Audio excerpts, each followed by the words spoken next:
synonymous with kind of how we like to do business, and that is that things go wrong, but we really care, and we're going to make sure we get them sorted. And so that's not just about the bank, but in terms of going forward, etc. And one of the things that I wanted to introduce was Ray and Jeff. Now, we've done a lot of business in Orlando, and last year it was pretty much one of our #1 spots in terms of people actually investing here.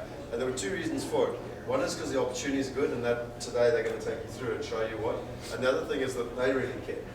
And that's important. You've got guys on the ground that really actually give a shit in terms of getting stuff fixed, making sure that the tenant's being looked after, making sure that the communication is up to speed, because we all know that we're on the other side of the planet. So just in terms of what our plan is today, we're going to obviously give you an overview in terms of Orlando. So if I can just, can I pass these out? So we've got one pack per group, if you don't mind.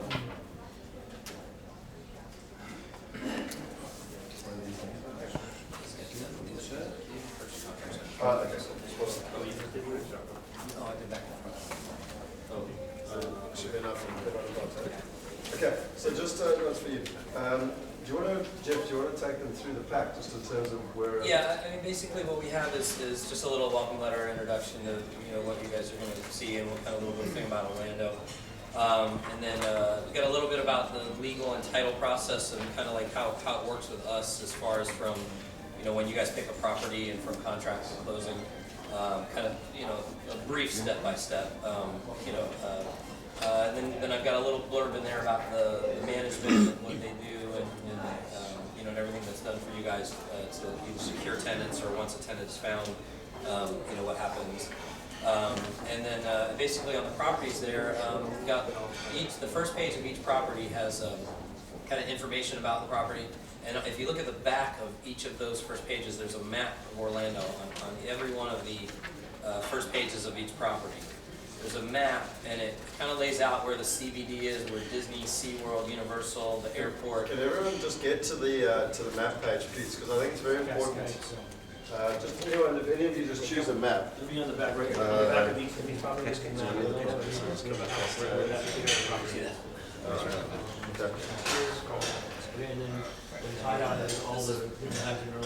And there's a little red house you can see on there where actually where the property is, the location of it. Just while you've got the map open, I just want to explain it quickly because it's very important to get a feel for where we are. So the blue right in the middle, that's the CBD as we would call it. They call it downtown. So if you remember when we drove past, it was the Amway building and all that area.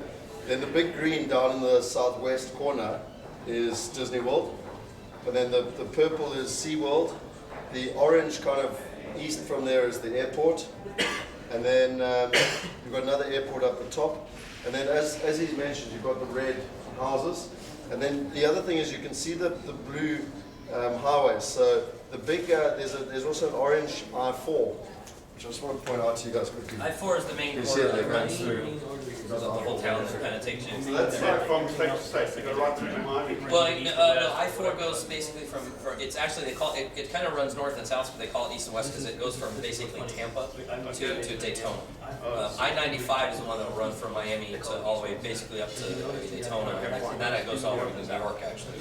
That's just how it works. I think the critical thing in just quickly.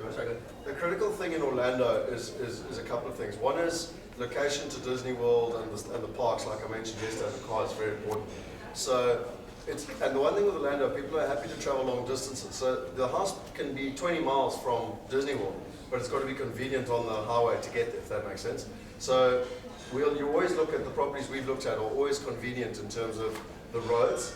The second thing is to the north of Orlando, where the CBD is, that's kind of the older suburbs. So like in Joburg, you've got the northern suburbs, it's where the kind of more traditional schools are, etc., etc. It's very similar to that, if that makes sense. So it's almost like the northern suburbs of Joburg. And so, I mean, Ray, you actually live in the northern suburbs. We've done quite a few properties, and we're going to look at a couple today in that area, because the schooling and stuff is traditional. Now, one thing that's very important that you won't be able to pick up on a website, you won't be able to pick up even if you came over and just tried to speak to an estate agent, is that we don't know the good areas. We don't know, like if you buy a house on this side of the road, you get your kids to be able to go to the good school. If you buy it on this side of the road, they go to the bad school. And I mean, as I'm sure you can appreciate, that's where we need to rely on them heavily in terms of the knowledge, the infrastructure, the schooling, the shopping centres. Do you understand where I'm coming from? So that's the purpose of these maps, to just try and get an indication of And everything. there's also, I think at least 3 of the properties have the points of interest that are nearby. I think they might all have it, where we have the nearby the schools that are nearby and the different shopping and restaurants and stuff that are nearby. Yeah. And then also on every property you'll see there, Jeff is very good at taking photos and stuff. Now for you guys it doesn't matter so much because we're actually going to physically go and be able to see them with your own eyes. But the most important thing for me is the financials on the first page. So the first page before the map. Any particular one or any of the? No, it doesn't matter. Cascades is on the first. If you go to Cascades, so we're all on the same page, if you don't mind. Yeah. So, okay, so just in terms of, obviously you've got a property description up the top. You've got the original sales price, so that's just giving you an indication of what the high of the market was. Now, again, we all understand that the boom of America is not necessarily representative of what value is, but it's just interesting to know where it was. You've got the purchase price now, so what that is in terms of what we can actually get it for now. And remember that what they're doing, it's generally bank repos and off-market opportunities that they're picking up. Then the renovation cost, you'll see on this one, there's no renovation cost. So again, all about transparency. If there was a renovation cost for $5,000, that's where they would say, look, we need to go and we need to fix the carpets, the ceiling, cosmetic stuff, but it needs renovation. And this one's being renovated currently and will probably be done by the end of the week or beginning next week. So that's why it's Perfect. yeah. But the point is, there's also no surprises. You don't buy something for $67,000 and then once you own it, go, oh shit, we need to renovate for another 15, if that makes sense. The renovation, if there's always be a number there, it will never be over the amount. So say for example, they budget $5,000. If it was 4.5, you'll get back 500, but it won't ever go over. So before you buy anything, you've got complete transparency. You know where you're at in terms of what's happening.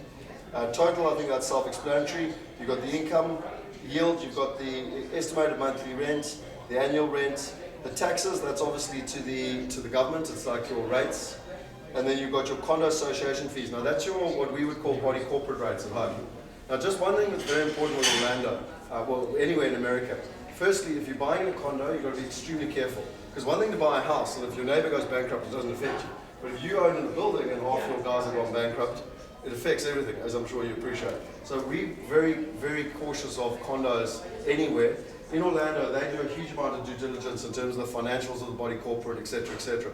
Plus, and I'm going to ask you to just explain your history now, but we tend to go back to the same developments, if that makes sense. The ones that have been good to us in the past, because we know they're working, if that makes sense. And we try and cherry pick the units in the right ones. Now, just one thing that's important. In South Africa, would you agree that your body corporate rates are generally about 0.1% of the purchase price? So if it's R1 million, you generally pay about R1,000 a month in terms of your body corporate rates. Yep, happy? Depends where it is. But you know what I mean? I'm just trying to give a ballpark figure, okay? Now, if the value of property in South Africa dropped by 50%, which is pretty much what happened here, to 500,000, can we agree that the R1,000 wouldn't go down to 500? It would still say R1,000 because it's hard costs.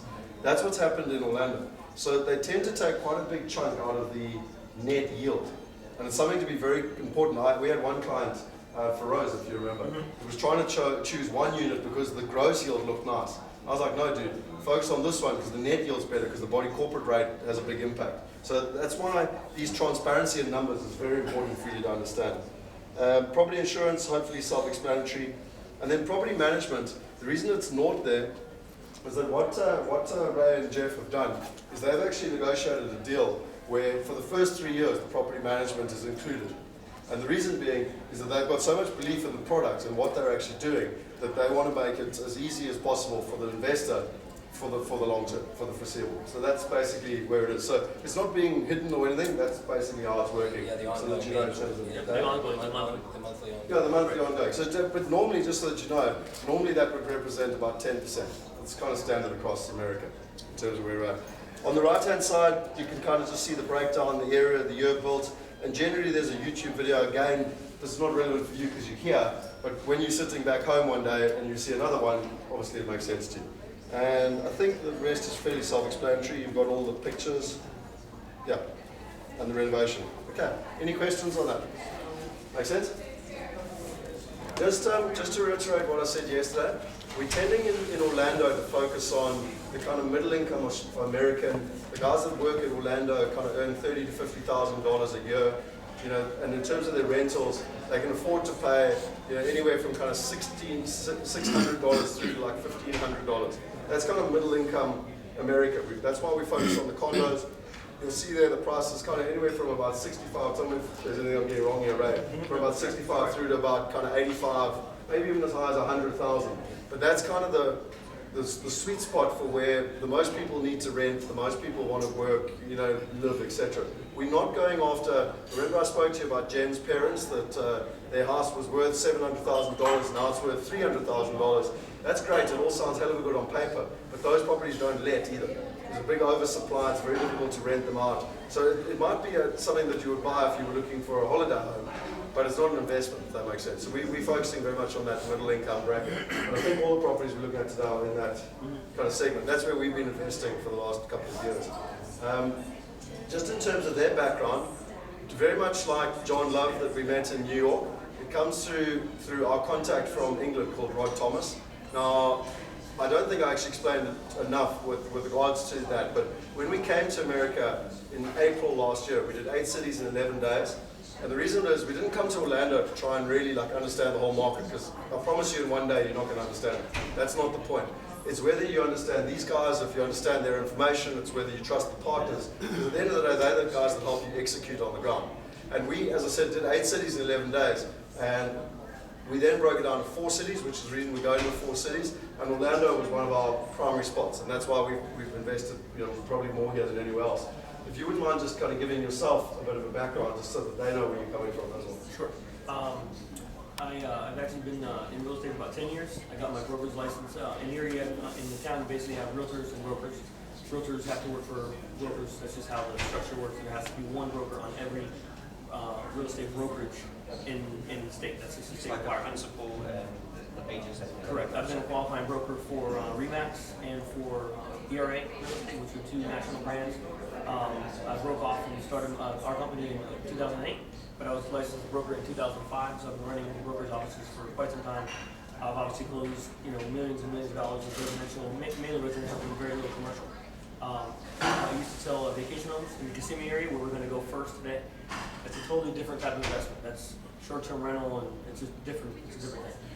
When we got into this, we wanted to do residential. We wanted to focus on international client, so we present pictures and videos and do everything for them so they feel comfortable excuse me, with the process that they're not familiar with, and we hold everybody's hand throughout the whole process. My whole role in a lot of this, he does a lot of, we kind of have different roles in this whole thing. What I do is I handle all your closing, all your title work, all the stuff with the attorneys, just to get it, you know, to get it to where you're closed. You understand every document that you're signing, you understand what your title insurance covers, you understand why you're closing, when you're closing, all those documents. And then, you know, after closing that, then you go to management. Then we go into the inspection process of taking pictures and video of the property and stuff like that. So I've been doing this for quite a long time. Closed a lot of properties, and like I said, our communication is such that, and Kristen knows. Kristen will email me directly. She'll just copy and paste whatever the question is from the client, and I'll break the entire thing down. Why is it? We're always accessible. So I'm always accessible. I mean, with the time difference on the phone, we can do that, or always with an email. Within 24 hours, you get the response back. So like I said, I'm just here to answer any kind of question in terms of the process, the transaction, the closing, title insurance, attorney fees, you know, HOA questions in terms of how those things work, liens, encumbrances on title, all those type of things. That's what I'm here to answer. You know, for you, certainly for today, and then during the closing process. And as I bring years and years of experience to doing that. We want to be accessible to you at every step of the way. I think also, just to reiterate what we said in New York, remember there's no stupid question. So anything that's concerning you or any questions, you know, I'm going to be driving the bus. They're going to be, you know, sitting, you know, in the bus with you, so you can ask whatever, you know. And my attitude is the more you ask, the more you'll learn. You know, and even if you didn't come here with the premise of being interested in Orlando, so what? Ask whatever you can, because the more information you've got about every different area, the more it'll add to your overall experience. That's my opinion in terms of where we're at. So I think that's pretty much it. Do you want to just explain those numbers as well that you handed out? I printed up these this morning, and I didn't want to be late. I'm a couple short. I could bring the floor back. So you guys understand a couple of them out. This is a little more in detail from those, yeah. A little more in depth than the ones that I gave you, the first one. Basically breaks down a lot of the ratios between listings versus sales in the last few years. Median home price, how that's gone up and down. One of them on the first sheet is an 8-year history of Orlando, where you see it kind of drop to its lowest in 08 and come right back up. I mean, the numbers are, the beautiful thing about numbers is they don't lie. I mean, you can't, those are right off the board's statistics. So. Wait, do you have another one of these? I didn't print it. You can have one. Oh, you have to give it that one. Okay. Same. With this information, you can kind of track, right in your hand, exactly what's happening, how many listings there are. You can see the ratios change from a lot of listings not being sold to now, where everything, the days on the market is shorter, everything is much shorter. When you talk active with contract, what do you mean by that? Active with contract is the equivalent of pending. When something is active, there's no contract on it, nobody's signed, nobody's purchasing it. Active with contract it's another version. New status they kind It's of a new added status last. that they added. It's kind of annoying. It's the equivalent of pending. What it basically means, pending basically means they have a contract on it and they're not taking any more. This is the one contract order and that's it. Active with contract means that most likely they have a contract on it, but they're leaving it active on the MLS or whatever the system is in order to get either backup contracts, or if they don't feel that that contract is strong enough, they'll take additional ones. So it's a little nuance to pending status. It's kind of a game they play. There's such competition, and there's such kind of there's games that these banks and these realtors and things like that play, which is kind of a danger of people come just kind of try to do on their own, they create this competition for the property and it just makes it's incredible hard process to go through. And that's one of the ways they do it. They say, okay, active contract, so they'll have a contract on it, but they keep taking contracts anyway, and then one little blip on that first contract, and they can say, oh, listen, well, we got this better offer over here. And so this is how multiple offers happens. Multiple offers is almost across the board on anything that's desirable. And to further your point on the $300,000, $400,000 homes, the reason we don't do those is exactly what you said. Those don't. That's just not a great investment. You're not gonna. That's gonna have to rent for $3,000 a month to make any. And that kind of tenant, that's just not really gonna happen. So yes, you're on paper something was 700 and now it's 300. It sounds okay, but the whole process after that, from management to everything else, is not going to be what you're looking for. So in this segment, which is where all the numbers work, investors can rely on, rentals work, ratios work, tenancy works, they're in good areas. This is where there's multiple offers, multiple, and the realtor's kind of structured that way, and that's it's part of why the market is so hot. When does the actual transaction complete? On transfer or on signing the contract? No, on signing the contract is just It's not complete. That's not complete. No, there's a whole process. It's your intent to purchase. It's intent to purchase. After that, what happens is when that contract goes to title, this will happen with anything you purchase here today also. That contract goes to title, to the title company, which is. That's like a I've lawyer. got a section in the Title term company's a too lawyer. that says title. And you're gonna meet the lawyer tonight. Just Yeah, so Right. okay. The second section in there has. What he'll do is he'll do the title search, which is crucial. It's a crucial portion. And you should never, never buy anything without title insurance. Okay, guys, sorry, I'm going to be the South African translator. So when you in South Africa, when you buy a house, there's generally but also, well, not just that. When it goes to transfer, we don't need to do these kind of title searches as much, because the reason being is that it's very difficult to put a mortgage over a property. And you might have a first mortgage from the bank. But it's not like Michael, you lent me that $650 last night. In America, it's actually pretty easy. You can go and put a lien, they call it a lien, over my property. And now it's got another debt on that property. So what they're talking about in terms of title searches, you can never buy a property here, certainly not on your own, without a lawyer doing all these title searches to make sure that there's no outstanding debts. Because the last thing you want to do is end up owning a property where there's an outstanding debt. Because if it ends up going through, you as the owner of property are not liable for the debt. Okay. And they actually, and tonight, if I don't remember to ask the question, don't be worried about that. Like they have insurance cover and everything. Like Lyle will take you all through that.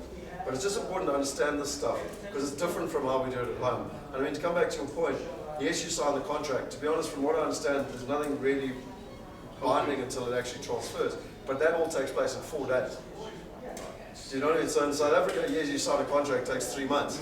Here it's 4 days. You know, you literally like, you know, you say you want it, and they pull the trigger pretty quickly. You know, in terms of what happens. One of the reasons it's so imperative is a lot of the properties that we get were in some version of distress, whether it was a short sale, which basically just means that somebody sold it and paid the bank less than what their note was, or it was foreclosure, which means So hang on, I'm going to translate again. I was gonna. Yeah, no, but the point is like, so I owe F&B R1 million, and I negotiate with F&B to sell my house for 500,000 rand, and they take the hit. That's now the average in America. The average house had 3 or 4 mortgages on. So the problem with short sales, they often get quite delayed because now I've got to negotiate with F&B, Nedbank, Standard Bank, and ABSA because I all have mortgages on the same house. Right, and to use that same example, the problem with that, or the problems that can come from that, is the more mortgages there are, if there are mortgages, they're not satisfied correctly. For instance, when it's on any foreclosure, person leaves and the mortgage is supposed to be, you know, bank takes it back and they sell it. If that mortgage isn't recorded in the county records correctly as satisfied, it has to be satisfied. I mean, there's certain documents for this that have to be filed with it. If that's not the case, and you buy it without from just whoever, without title insurance, without somebody checking it, you will inherit that. They call it encumbrance on the title. So that includes now, I just want to double check, there's a few questions that I Sure, yeah. A builder's lien, that's also the encumbrance that you have. Any kind of lien. Yeah, anything. That's builder's lien for fixing up the property, number one. Then we have all these mortgages. Yeah, they could be mortgage liens. Then you what type of other stuff is there? That's even the mechanics. They could be a builder's lien. We call them mechanics Mechanics lien, which is lien. basically anybody that comes out and does work, like a plumber, landscaping. If you don't pay them, The all HOAs they can- have to do is go down to the county and say, look, this guy owes me $1,000 for this work, and he puts a lien on your property. Doesn't mean anything right then, but when you go to sell it, or whoever owns it goes to sell it, that's going to show up when Lyle does the title search. He's going to say, oh, this has to get paid by somebody, and guess who's going to pay it? The person who owns it. If it wasn't checked out, the main one is HOA liens. If it's in the case of a condo, somebody didn't pay for 6 months, a year, which is usually what happens. If you don't make the payment, you're probably not going to pay the HOA either, let's be honest. So let's say there's 9 or 10 months of unpaid HOA fees. The HOA will file a lien, just like a mechanic can file a lien. The HOA files a lien on the property. If you just buy it off the courthouse steps or on some strange auction, and there's no title insurance and nobody checks it, you just inherited that. So no matter what you price. So you're saying that, because I mean South Africa works differently, you're saying that you can transfer a property that still has debt owed to it. If the title's not if you don't use the That's title what the company, title search is for. So, I mean, we don't, transfer does not go through at all in South Africa unless it is clean regardless, like that's just Well, like, and- let a property transfer. exactly. What happens is if you don't go to a title company, it happens. You see people, oh, I bought it from a friend, I bought it from somebody, some website, the person who owns it, they'll sell it to you. They'll sign the paper to sign you the title all day, and then you inherit it. Yeah, we heard a don't have story that from problem. the- You run it through title. Lyle does a title search, and they issue title insurance. Title insurance, Lyle's going to get into this more tonight, but title insurance basically means he does a full title search and looks for any lien that's in the history of that property. And it goes back to when it was vacant land. That's just how the system works. It goes back to when it was built, the builder lien, everything has to be satisfied. If anything is on there that they don't catch, if they see there was a mortgage on there that wasn't satisfied, and they don't see it, and that ever becomes an issue, they pay. That's what the title insurance, just like any other insurance. It's just in case they miss it, they pay. So you're covered no matter what. Most likely, we've never really had any problem. The only problems we've ever seen with Lyle is that he'll catch something that maybe the first title company didn't see, and then he'll just say, look, don't sign this yet. Don't do it until we get this satisfied. Now sometimes that takes time. It doesn't matter. The timing is not the problem. It needs to be clean. It's not the issue. So you don't have that issue. Lyle does deep title searches and issues the title insurance from his office, and they underwrite everything themselves. Well, for example, we had a story that I heard that somebody went to the courthouse steps, bought a property really cheap. It was a tax deed sale. So he basically bought the county said, hey, these are the taxes owed on this, so you can buy this property for what the taxes are owed. So he got this great deal on this property. Come to find out, there was like a $200,000. He paid like $20,000. There was a $200,000 mortgage on the thing, so they were going to foreclose on his thing. So he lost the money they put into it because it's a nightmare. It's a nightmare if nobody checks that title. You don't know what you're taking on. You can be taking on any number of problems, and you can't have it. So you have to run through the title company, which is what we obviously would have Now, done. is that on signature? As soon as you sign the contract, you will then No. No. So you sign, It's only on it's like transfer. signing an offer to purchase at home. Yes. And only prior to transfer, they'll do all the searches. Right, once And you then sign, only So you transfers sign once the the lawyer's offer. happy. That will come to life. That's part of the closing process. As soon as you Okay. sign it, and Lyle knows that you're gonna purchase it, Yes. it goes right to his desk and he does the title. if you look at the first page inside the thing, I've got the kind of the. What happens when you See the find a closing few first? liens on there then? What is the process to? Well, they go and they make sure they're clean up before we. They have what's called a curative department, and that's all they do is research where, what, if it's a mortgage lien, they have to contact that bank. If it's a HOA lien, they have to contact it. Whatever it is, that's all that department does. The bottom line is pure true, they lien don't making. transfer the property until they have to. Yeah, and we So have nothing all those. transfers until they have Yeah. to. And you could Is that also clear write title in when it goes to subject to title Yeah. clearance. Yeah. If you put that as a subject line. Is that a clause that's in there automatically in the offer to purchase? Is what? Subject to keep title. Is it entitled? No, effectively, No, but but it's pretty much, that's the No. standard thing. Like Lyle will not It's a procedure, transfer yeah. property until he's happy that all the title's clear. Yeah, and remember, Lyle produces the closing documents. So It's- I don't it's in produce the the closing closing doc, I couldn't do it. He produces them, and he won't produce them. He will not print anything unless it's clean. Well, and So but he said actually, written to your up. question though, when you do that purchase contract, that's when the process starts to start creating the closing documents. In the closing documents is their title policy saying that this is going to have their title to take. But So obviously, that's where it's in writing. is in the closing Guys, documents. can I suggest, we're gonna have Lyle here tonight. Yeah, we can So talk let's about sit that. and Yeah. over dinner, we can, grill Lyle in terms of that process. There were two quick questions before we hit the road that I wanted to reiterate. You remember I spoke last time about reckless lending and the impact. Would you mind just telling us about that story you told us with the bank, his official name where you said the deferred payment or something? Where the bank manager got a hold of you and said Pick a payment. pick a payment. I'll keep this short as possible. I worked at one of the brokers that I brokered for. The vice president of the company bought a house. This is in 06. I think he bought it in late 06. And about 3 months later, he just closed on it in December of 06. So in early December of 2007, he brought this letter in, and he said, "This is crazy." This is 07. Keep in mind, this whole thing hadn't happened. And I called it from this day forward. He brings in this letter, and he says, "Hey, they sent me to refinance my house." And this guy, and I said, "You just bought it 3 months ago." He said, "Yeah, this is weird." And it was said, basically said you have 4 options for refinancing your house. You can choose. I think his house was $400,000 what he paid for it. And it had on there 4 different payments. Like it had options. And he can all pull he had to do was sign. equity out of the house, number one. Right. One of them was pull equity, but it had 4 different payments. One was whatever his payment was just 30-year fixed rate. Second was something that was a little lower, something a little lower, and one of them was like $700. The payment was $700, something. His payment was about almost $3,000 a month. This was $700. And as we read on, it was basically deferring the difference of the payment, which is about over $2,000. It was deferring that amount. So for that month, remember, it's pick payment. You could do it every month, not every year. Every month you could pick a different one. So if you on that month, if you were running short or whatever your situation was, and you wanted to pay that balance, the difference went onto the back of the loan.